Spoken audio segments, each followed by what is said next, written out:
Hello. Welcome to everyone. आज हम मिलते हैं डॉक्टर अनुराग अग्रवाल से, जो कि स्पेशलिस्ट है इन pain in medicine and emergency in medicine and is also the head of the department in pain in medicine and emergency in medicine in Fortis hospital Noida. तो welcome sir, welcome to आपकी health guidance channel. कैसे हैं sir, ये बताइए पहले। मैं बहुत बढ़िया हूँ and I am thankful to you to invite me for this awareness campaign and hopefully this will help our viewers to get some knowledge about our specialty. Thank you sir. तो आज sir actually लोग जो है, the people are not aware कि what is pain and medicine. तो लोगों को पता ही नहीं है एक्चुअली कि पेन एंड मेडिसिन क्या होता है।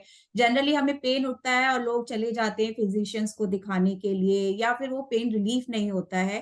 तो बेसिकली हमें बताइए कि exactly what is pain in medicine, है क्या एग्जैक्टली ये। अगर मैं आपको सिंपल भाषा में समझाऊं तो जो पेन मेडिसिन है वो एक सुपर स्पेशलिटी है। जैसे कि आप न्यूरोलॉजी होती है, न्यूरो सर्जरी होती है, ऑर्थोपेडिक्स होती है, तो ऐसी पेन मेडिसिन एक सुपर स्पेशलिटी है जो कि आफ्टर एमडी हम लोग करते हैं। पहले इसमें छोटे छोटे कोर्सेज होते थे, लेकिन इसकी रिक्वायरमेंट को देखते हुए एम्स ने डीएम कोर्सेज तक स्टार्ट करें हैं। पेन मेडिसिन एक स्पेशलिटी है जिसमें आपको हेडेक से लेकर back pain, cancer pain, neuropathic pain, post herpetic neuralgias, joint pains, हर चीज के पेन से रिलेटेड कोई भी अगर परेशानी हो उसका वन स्टॉप सॉल्यूशन, जहां पे आप अपनी कोई भी पेन की प्रॉब्लम लेके जा सकते हैं। और जो स्पेशलिस्ट होते हैं वो आइडेंटिफाई करते हैं कि उस पेन का कारण क्या है और उसको जड़ से मिटाने की कोशिश करते हैं। और अगर कोई कारण है जिसके लिए मेडिसिन की ज़रूरत है या कुछ प्रोसीजर की ज़रूरत है वो करते हैं। और अगर उनको लगता है कि ये कारण जो है ये सर्जरी से ठीक हो तो वो अपने टीम मेंबर या किसी स्पेशल सर्जन के पास रेफर करते हैं। सो आप instead of roaming around from one physician and one orthopedician, one neurologist, one neurosurgeon, one physiotherapist, the pain specialist जो है he is capable of identifying the right cause of pain, managing the cause of pain, and if needed will take help of different specialities to cure you completely from your pain problem. Okay okay. तो sir लोगों को actually problem क्या होती है कि लोगों को पता ही नहीं चलता है कि हमें कहाँ जाना है। तो एट द मतलब व्हाट इज दैट पॉइंट कि लोगों को एग्जैक्टली पता होना चाहिए कि हमें पेन स्पेशलिस्ट के पास जाना है। हमें अपने पेन को अगर ठीक करना है तो this is the right place to go. तो मतलब what is that break point कि वहां पे हमें आपके पास आना चाहिए, हमारे दो व्यूवर्स दो जो टाइप देख रहे हैं। दो टाइप के पेशेंट्स होते हैं। एक पेशेंट जिनको एक सिंगल साइड पेन है, जैसे मान लो आपको हेडेक है या नेक पेन है या बैक पेन है या जस्ट नी पेन है या एल्बो पेन है। और एक पेशेंट्स होते हैं जिनको पेन जो है वो डिफरेंट डिफरेंट पार्ट्स में होता है। Like somebody is having abdominal pain, lower abdominal pain with a headache, somebody is having a neck pain with a headache, है ना, somebody is having joint pains with some other abdominal pain. So they will be always in a fix कि पेट के दर्द के लिए gastro के पास जाएं या गायनेक के पास जाएं या यूरोलॉजिस्ट के पास जाएं, और सर दर्द के लिए, गर्दन दर्द के लिए ऑर्थोपेडिशियन के पास जाएं या न्यूरोलॉजिस्ट के पास जाएं या न्यूरोसर्जन के पास जाएं। So that is why pain medicine becomes such a important specialty, one stop solution for all your pain problems, and the specialist is trained from years. Like मैं 15 साल से इस स्पेशलिटी को मैनेज कर रहा हूँ and I have a clarity in my mind कि patient को ये जो प्रॉब्लम है इसका कारण माइग्रेन है, इसका कारण टेंशन टाइप हेडेक है या ये सेकेंडरी हेडेक है, या ये पेशेंट को जो बैक पेन है वो डिस्क रिलेटेड है या स्पॉन्डाइलो आर्थराइटिस है, उसको एब्डोमिनल पेन जो है वो उसका कारण क्या है। ठीक है, it is a chronic pelvic pain और some other reason. So pain specialist जो है उसको आपके पेन से related A to Z knowledge होती है और इसकी सेपरेट बुक्स होती है। तो ओके। ऐसा नहीं है कि हम लोग वही किताबें पढ़ते हैं जो बाकी फिजिशियंस पढ़ते हैं। ठीक है, पेन स्पेशलिटी की मोर देन 200 बुक्स पब्लिश्ड हैं, और उनके अंदर आपके नॉर्मल, कॉमन और अनकॉमन सारे पेन प्रॉब्लम्स के बारे में और उनके ट्रीटमेंट्स के बारे में लिखा होता है। और हम लोगों को अच्छे से ज्ञात होता है कि कौन सी चीज के लिए मेडिसिन, कौन से के लिए प्रोसीजर या कौन से के लिए सर्जरी चाहिए पड़े। तो अगर आपको किसी भी टाइप की पेन प्रॉब्लम है, आपको नहीं समझ में आ रहा है, you can just visit the nearest pain clinic.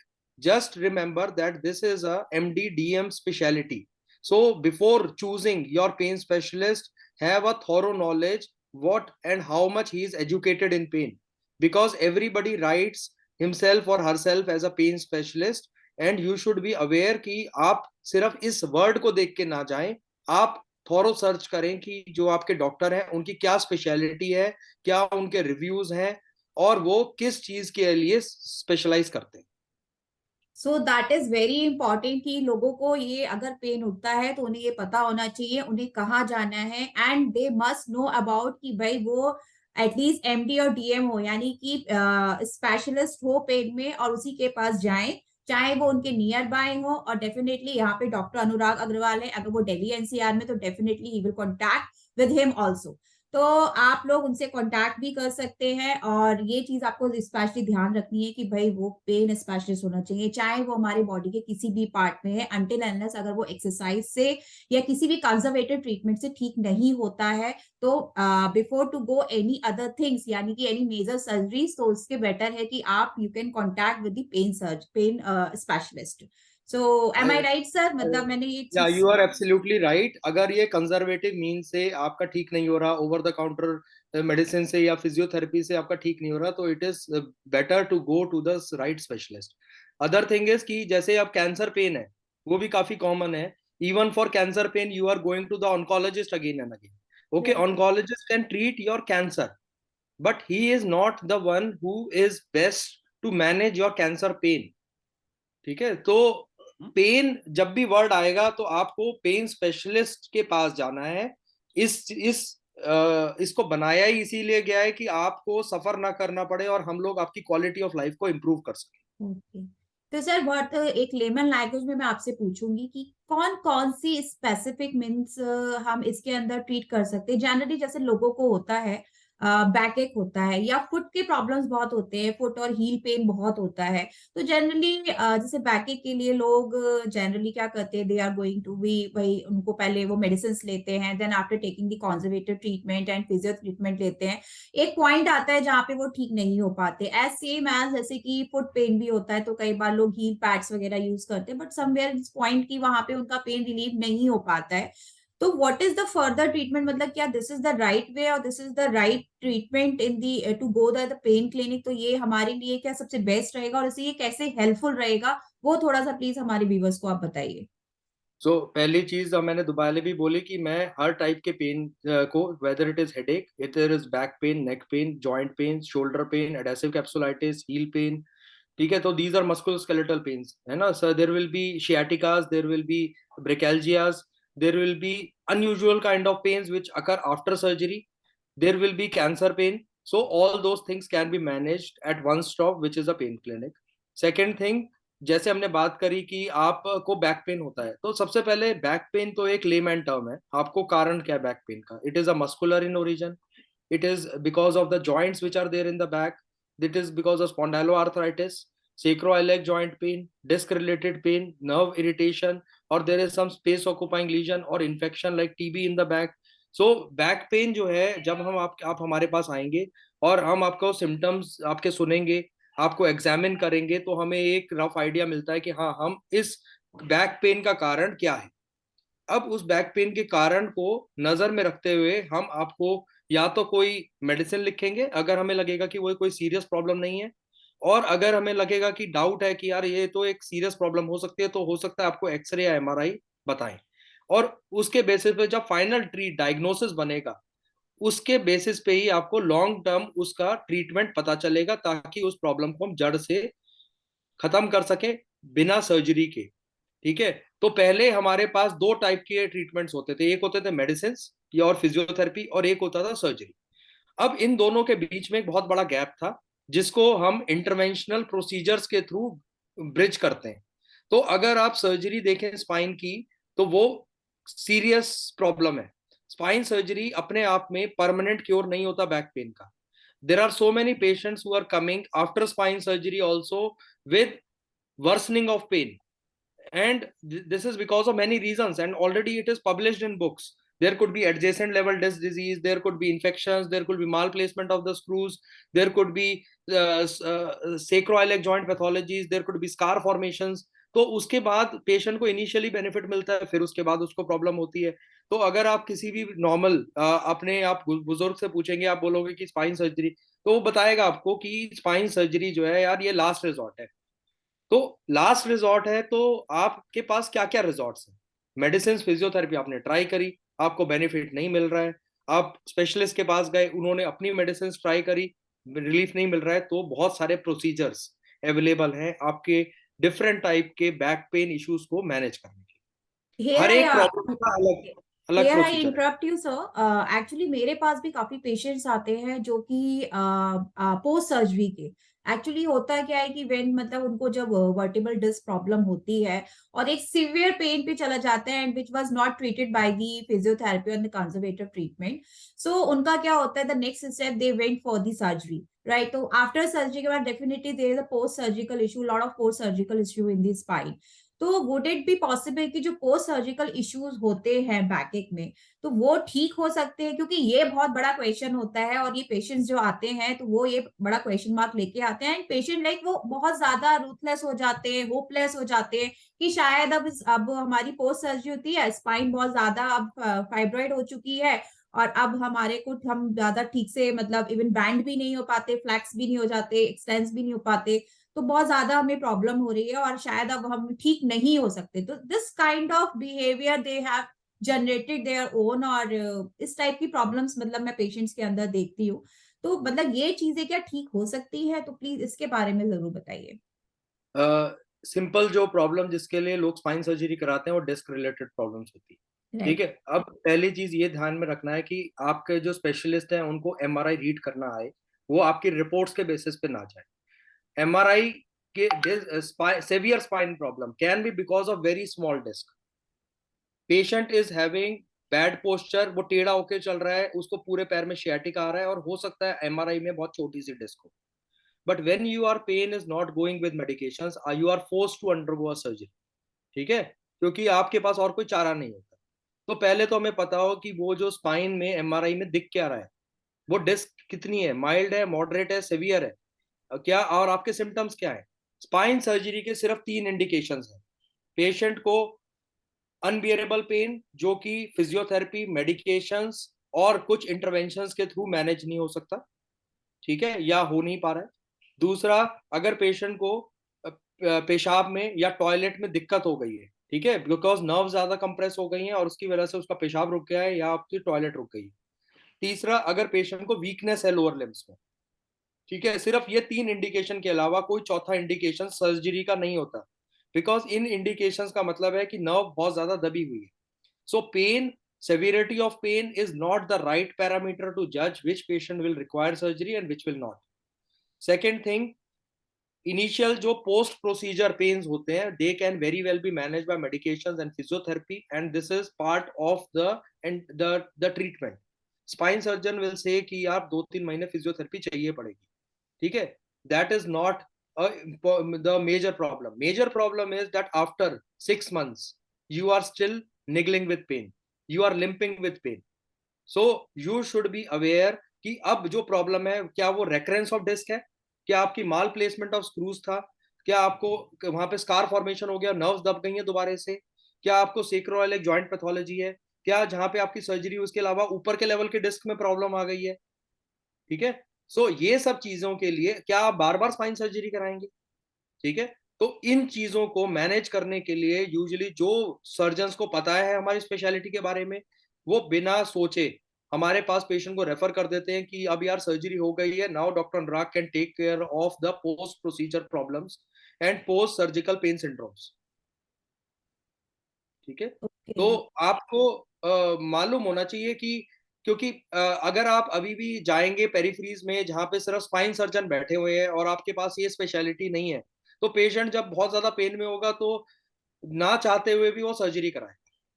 सो ठीक है, मीन्स ये चीज बहुत अच्छी है and that people should aware about it कि अगर आपको कुछ भी ऐसी प्रॉब्लम आ रही है तो डेफिनेटली आप एक बार पेन स्पेशलिस्ट के पास जरूर जाइए और जरूर उनके साथ कंसल्ट कीजिए, तो definitely you will get the solution of your problem. तो सर एक चीज और मैं बहुत ज्यादा आपका टाइम नहीं लूंगी, आई नो कि it's very busy schedule of your.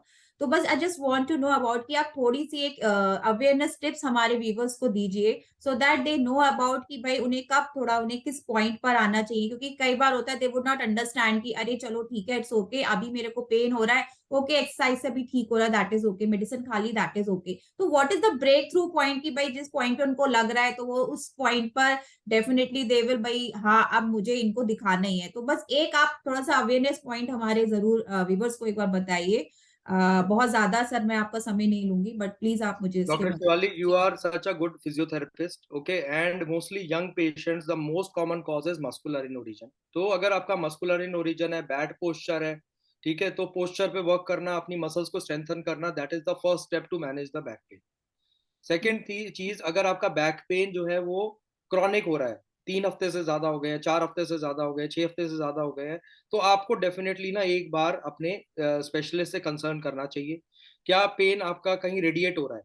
Is it, अगर आपको थोड़ी देर भी बैठते हो, 10-15 मिनट भी बैठते हो, आपको पेन स्टार्ट हो जाता है, क्योंकि आपकी जो डिस्क है उसमें कुछ क्रैक है, जिसकी वजह से जब आप उस पर वजन डालते हैं और आपका पेन स्टार्ट होता है, या आपको आगे झुकने पे दर्द बढ़ जाता है, या आपको पैरों में शियाटिका, झंझनाहट, सुनपना, चींटियां सी चलना आ गया है, ठीक है, ये सब जो सिम्टम्स हैं ये आते हैं कि नर्व आपकी इरिटेट हो रही है। ध्यान रखिए, नर्व इरिटेट हो रही है, नर्व कंप्रेस नहीं हो रही। 99% केसेस के अंदर नर्व इरिटेट होती है, दैट इज वाई हम 2-3 महीने की मेडिसिन से ही पेशेंट ठीक हो जाते हैं। जब ओके। नर्व कंप्रेस होगी तो वीकनेस होगी, उस केस के अंदर हमारे को सर्जरी की आवश्यकता पड़ती है। ये 1000 में से 1% पेशेंट्स होगी। 999 पेशेंट्स फिजियोथेरेपी, राइट मेडिसिन और राइट प्रोसीजर से बिल्कुल बैक ऑन ट्रैक हो सकते हैं।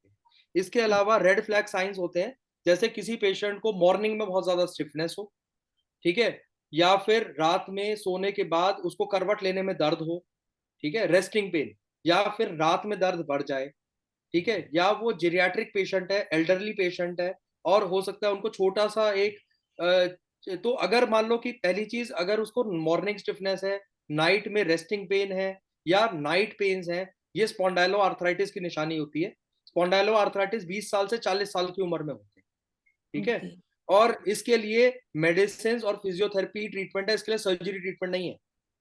दूसरी चीज, अगर अगर पेशेंट एल्डरली है, मान लो 60 साल, 65 साल, 70 साल, और उसको थोड़ा सा जर्क लगा और उसके बाद उसको अनबेरेबल पेन है और वो बिल्कुल बैठ भी नहीं पा रहा, खड़ा भी नहीं हो पा रहा, हो सकता है we are dealing with vertebral fractures, ठीक है। There will be patients who are having who are having who are having who are having may be unbearable pain and some sort of fever, और अगर आपको साथ में भूख थोड़ी कम लग रही है, ये निशानी हो सकती है आपके ट्यूबरक्लोसिस की, infection in the spine. Okay. तो अगर कोई भी पेन जो आपका over the counter medicine, normal physician visit या फिजियोथेरेपिस्ट की मदद से ठीक नहीं हो रहा, so don't ignore back pain. Once back pain starts and if you don't treat it on the right time, it will become a chronic niggle throughout your life. So don't take back pain seriously. Okay, जड़ से मिटाइए और अपनी जिंदगी बढ़िया तरीके से जीजिए, ताकि आपको बैक पेन की वजह से अपने क्वालिटी ऑफ लाइफ, अपनी लाइफ में डिफरेंट डिफरेंट के प्रॉब्लम्स ना हो। तो इसको सीरियस लेना इंपॉर्टेंट सो बेसिकली इसके साथ अपने अपने लाइफस्टाइल पैटर्न को भी ठीक करिए। है, तो 100%। आज हम डॉक्टर अनुराग अग्रवाल से मिले, उन्होंने हमें बताया कि व्हाट इज पेन स्पेशलिटी और किस तरीके से हम अपने पेन को विदाउट सर्जरी भी ठीक कर सकते हैं। मतलब एक स्ट्रीम लाइन आ जाती है जहां पे हमें लगता है now we should go for the surgery. तो वो उस स्टैंड पे आने से पहले I just request to all viewers to please meet with doctor Anurag Agarwal और the nearest by your pain specialist. उनसे एक बार कंसल्ट करिए और उनसे एक बार जरूर पूछिए, बात कीजिए, they will guide you, they will consult you in a better way. तो उसके बाद आपको जो भी राइट डिसीजन होता है तो शुड गो फॉर इट। तो आज हम इतनी ही बात करते हैं सर से, बट सर से हम मिलते रहेंगे इधर वीकली और 15 डेज में। अगर आप लोगों की कोई भी क्वेरीज है, कोई भी क्वेश्चन है, तो आप कमेंट बॉक्स में डाल सकते हैं, मेरे मेल आईडी पे मेल कर सकते हैं। और ये सर का इंदिरापुरम में क्लिनिक भी है, वहां पे भी आप सर को मिल सकते हैं। उनका पेन एंड स्पाइन क्लिनिक करके नाम से उनका क्लिनिक है, आप वहां पे भी मिल सकते हैं। And other than that sir Fortis hospital Noida में 62 में बैठते हैं, वहां पे he is HOD in the pain and emergency department of pain. तो वहां आप मिल सकते हैं, सर से बात कर सकते हैं। बाकी कुछ भी आप कमेंट बॉक्स में डाल सकते हैं, definitely we will revert back to you. और सर से भी, सर का भी आपसे किसी भी तरीके से कांटेक्ट हो जाएगा थ्रू दी कमेंट बॉक्स में, थ्रू दी मेल आप मिल सकते हैं। So thank you viewers, thank you sir, thank you very much हमारे चैनल पे आने के लिए और लोगों को अवेयर करने के लिए। इसके लिए thank you very much sir. Okay Thank you sir, so much, have a good day. Dr. Shivali, and we will meet soon again. Thank you so thank you much. Sir, have a good day sir, have a good day. Thank you sir, bye bye.